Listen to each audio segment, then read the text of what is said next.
भैया राम राम। राम राम भैया, राम राम। मेरा नाम हरिओम है और मैं एक्सेल डेवलपमेंट संस्था से आया हूँ। आपका क्या नाम है और आप कहाँ रहते हैं? मेरा नाम भगवान सिंह रोहेला है। मैं गांव चाटा में रहता हूँ।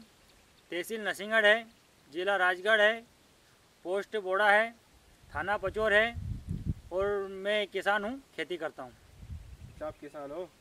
तो आज आप क्या कर रहे हैं? मैं आज हमारे खेत पे गेहूँ है, मैं इनकी देख रेख कर रहा हूँ। तो आज आप गेहूँ की देख रेख कर रहे हैं, तो गेहूँ के बारे में थोड़े हमें जानकारी दोगे आप? बिल्कुल, मैं तुम्हें गेहूँ के बारे में पूरी जानकारी दूँगा। अच्छा भैया भगवान सिंह जी, आपको गेहूँ बोने के लिए क्या क्या सामग्री चाहिए? भैया, हमें सर्वप्रथम तो बीज चाहिए।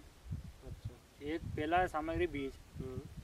और दूसरी सामग्री हमें नाई चाहिए, अच्छा। और तीसरी सामग्री हमें नाई के साथ 2 लोग चाहिए, और चौथी सामग्री अगर किसी के पास नाई नहीं हो तो ट्रैक्टर। अच्छा। और हमें 5वीं सामग्री चाहिए खाद। अच्छा।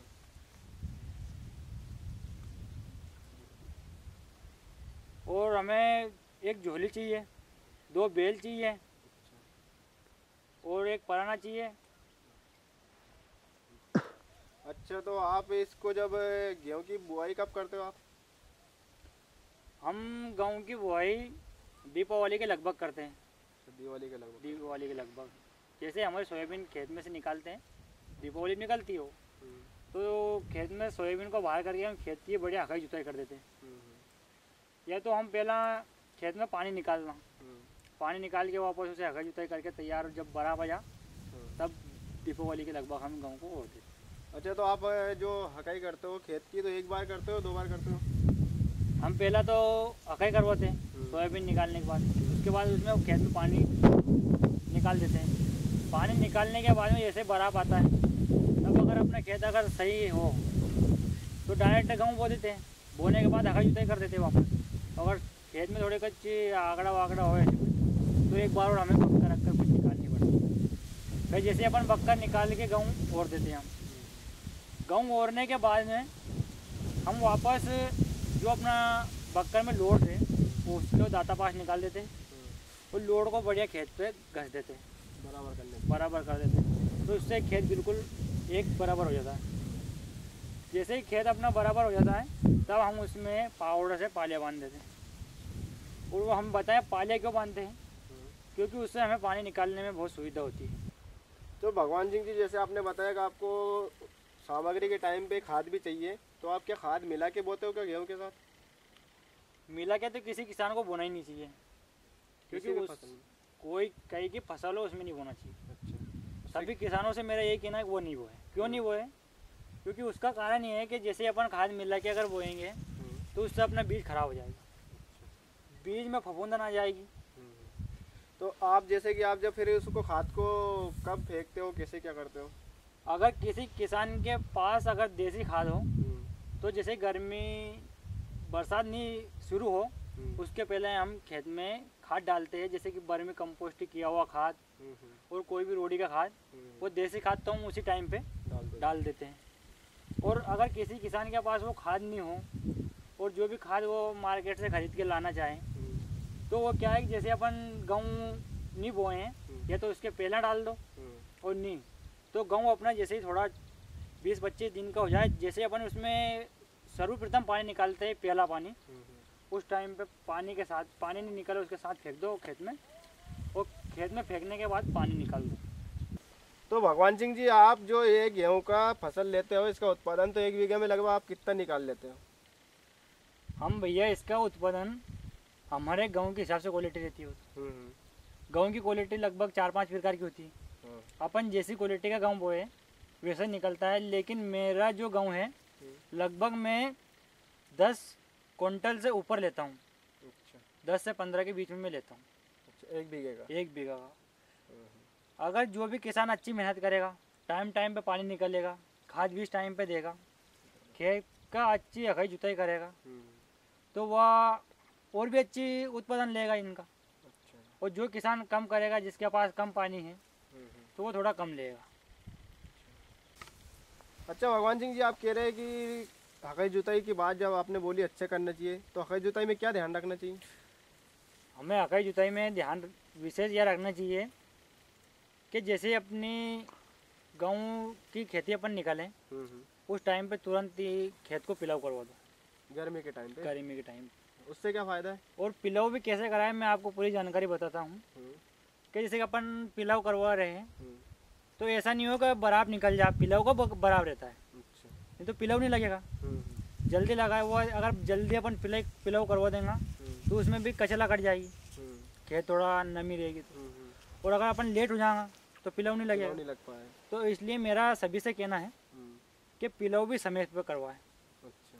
जैसे ही अपन ने पिलाव समय पर करवा दिया तो अपनी मिट्टी जो है नीचे की मिट्टी ऊपर आ जाएगी, ऊपर के नीचे चली जाएगी और उसमें जो कीड़े मकोड़े रहेंगे वो ऊपर आके जल जाएंगे, गर्मी के साथ जल जाएंगे। गर्मी के साथ जल जाएंगे।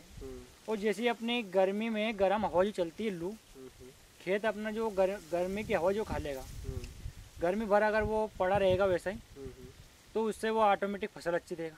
अच्छा। और फिर क्या है, जैसे ही अपनी बरसात नहीं स्टार्ट हो, एक दो दोंगड़ा पड़े ये तो उस टाइम पे सभी किसान भाई खेत में कल्टीमीटर निकाल दें।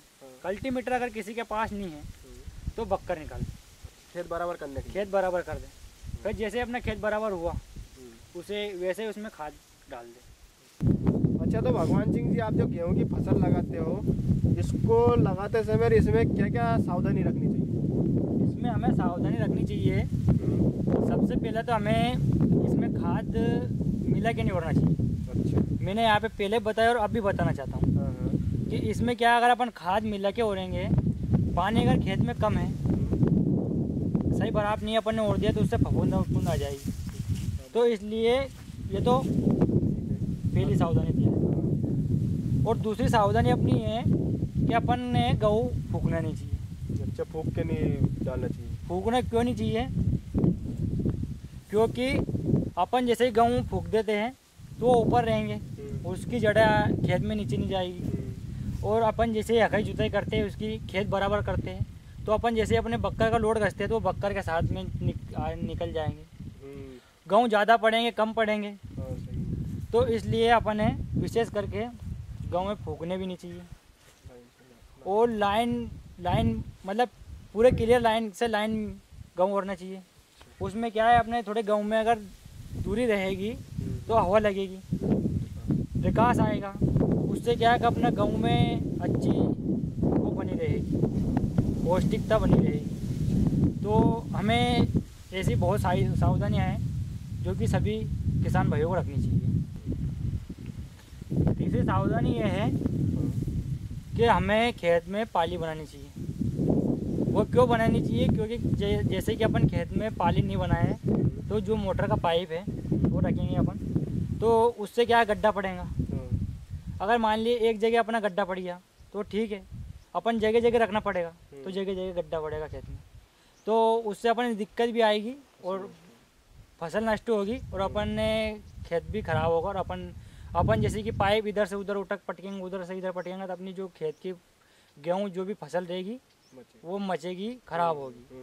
तो हमें वो भी नहीं करना चाहिए, पाली बनानी चाहिए। क्योंकि पाली में क्या है, अपन एक जगह रख के डायरेक्ट पार्ट से निकल जाएगा पानी अपना, कोई दिक्कत नहीं आएगी। और क्या है कि जैसे अपन गेहूँ बोते हैं तो खेत में जो कूटा कचरा जो भी रहे इत्यादि सामान वो खेत में से हमें बाहर निकालना चाहिए।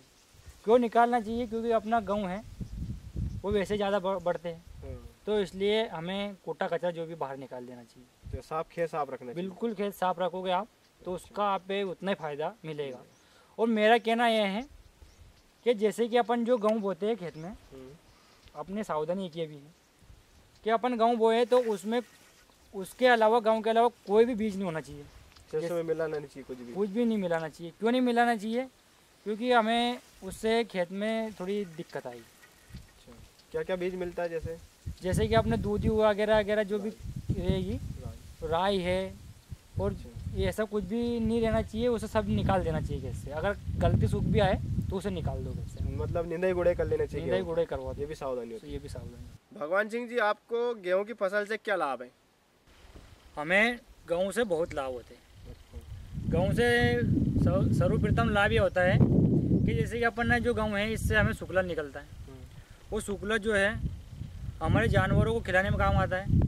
तो उससे हमारे जानवर भी अधिक रहेंगे, तो उससे हमें जानवर से लाभ होगा। गाय भैंस जो भी रहेगा तो उसमें हमें दूध देंगे, उससे लाभ होगा।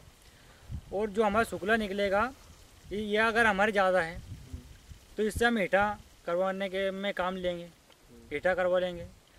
अगर हमारे और भी ज़्यादा शुक्ला निकला तो उसे हम एक खड्डा करके खोद के खड्डा में डाल देते हैं, तो हमारा शुक्ला 1 साल बाद उसका खाद बनेगा, तो खाद में भी हमें शुक्ला काम आएगा।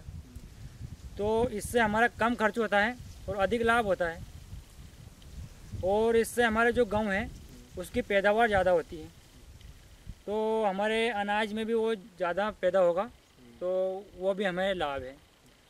इससे हमें अनेक लाभ होते हैं और हमें अनेक प्रकार के लाभ होते हैं, और कोई ज़्यादा हमें मेहनत नहीं करनी पड़ती है, ज़्यादा ऐसा कुछ कष्ट भी नहीं पैदा होता है हमें, और गांव से हमें बहुत लाभ होते हैं। इससे हमारी आर्थिक स्थिति अच्छी बढ़ती है। और शुक्ला से क्या है कि जो हम शुक्ला में यूरिया का घोल मिला के, दाना वगैरह कुछ भी मिला के हम हमारे मवेशियों को खिलाते हैं, तो उनमें क्या है कि वो दूध अधिक देते हैं, शुक्ला से दूध अधिक देते हैं, उनकी पौष्टिक आहार जो रहे वो बनी रहेगी, और इससे हमें आर्थिक स्थिति मजबूत होगी, और इससे हमें बहुत लाभ होते हैं, गाँव से हमें बहुत लाभ है। भगवान सिंह जी, आप किसान भाइयों को गेहूं के बारे में क्या संदेश देना चाहेंगे? मैं सभी किसान भाइयों को संदेश देना चाहता हूं कि सभी अपने खेत पर, ट्यूबवेल पर, जहाँ भी अपना खेत है वहाँ गेहूं लगाए और विधिवत गेहूं लगाए, उससे हमें बहुत फ़ायदा होते हैं। और मैं पूरे भारत के किसान भाइयों से कहना चाहता हूं कि गेहूं की पैदावार बढ़िया करें और गेहूं लगाए। मेरा किसान भाइयों से यही कहना है कि सभी अपन जो गेहूं बोते हैं उसमें एक ये भी रखे विशेष ध्यान कि अपन अपने जो 1 बीघा खेत है या तो उसमें जितनी मात्रा में गेहूं पड़ने के रहते हैं बीज, उतना ही डाले, ना कि उससे ज़्यादा डाले, ना कि कम डाले। जो मात्रा में अपने डालने का रहता है वही डालें, और खेत की सही हकाई जुताई समय पर करवाएं, और खाद भी समय पर डलवाएं, और पानी समय पे ऐसे निकलवाएं, और फूक कर ना बोए, और खेत में सभी ढाल पालियाँ बनाएं। और मेरा सभी भारत के सभी किसान भाइयों से यही कहना है, हाथ जोड़ के निवेदन है कि सभी अपने खेत ट्यूबवेल पर गेहूं लगाएं और गेहूं की मात्रा अधिक पाए। जय हिंद। भगवान सिंह जी, आपने हमें गेहूं के उत्पादन के बारे में इतनी अच्छी जानकारी दी, गेहूं की फसल के बारे में, तो इसके लिए आपका बहुत बहुत धन्यवाद। धन्यवाद भैया, राम राम।